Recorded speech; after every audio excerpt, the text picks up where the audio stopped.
We're here in a place known as Gira to the local Dharawal people. Formed 60 to 80 million years ago, it's now known as Mount Kira, overlooking the beautiful city of Wollongong, New South Wales. And why we're here today will blow your mind.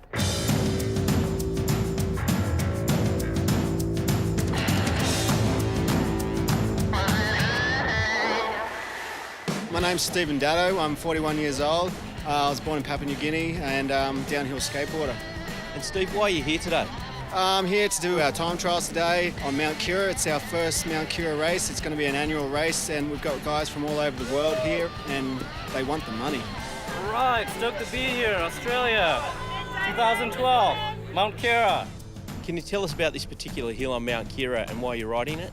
Well, you know, we skated this hill back in the day, probably about 6 years ago, just free riding it. And we always talked about having a race here because, you know, we could really rail and draft each other on it. And now we're having it and we're stoked. There's about $5,000 up for grabs here and everybody's chasing it. The sport's growing and, you know, we were like surfers when it first started. Nobody wanted to know about it, but, you know, you can't ignore it. It's here to stay and skaters want to be somebody.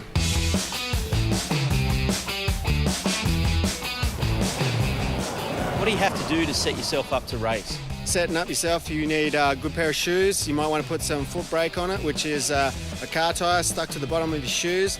And we can smoke this up when we're foot braking. And you don't want to be behind us if there's like 10 of us because it just stinks of rubber. A good helmet is the best and most important thing you want. It's saved my life a couple of times. Good gloves and a good set of leathers. Because the weather's been a bit wet and rainy, we make our own rain wheels, which are grooves, which give it more traction with more edges, and that holds us in around the corners when it's wet and slippery. So did you design that board? Yeah, this is one of my boards. I've called this the Daddow 120Y, similar to the Daddow 120Y, and it's one of the favourite boards out there. Can you tell us about your skateboard company and your team? I started a skateboard company, Daddow Skateboards. I was a carpenter for 20 years, but my wrist sort of gave way, so I couldn't do anything. So for me to start making some money, I started making skateboards. I have a team of 12 riders. One of them is Aboriginal. He's from Gympie, a little town up in Queensland, and you know there's a few of them from there, and they're all ripping really hard. Oh, well, there was maybe 2 or 3 skate park skaters, Aboriginals, in Gympie, and they sort of really got me like to ride a skateboard.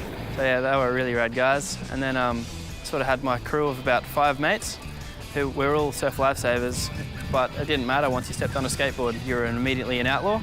Oh, well, I met Steve Daddow over Facebook, and then from there I sort of just went down to the Gold Coast and met up with him to have a skate, and yeah, he just taught me heaps of stuff about skateboarding and the culture. People like Steve Daddow have really brought the culture for the kids, and that's what a lot of them come for as much as the skating is the culture and the community of it all. Michael really loves the sport. He's got a few sponsors now, and he really wants to get out there, get a name for himself, and you know, let people know that this sport's for everyone. There's plenty of Indigenous riders out there that are setting the mark and showing them that you know it's definitely possible for you to get out there and do something different, do something you enjoy, and you know get a different thrill. I'm here for the Bathurst race, Newton's Nation, racing down Mount Panorama. Yeah, I'm just super stoked to be a part of the big skate family and meet up with all my friends from overseas.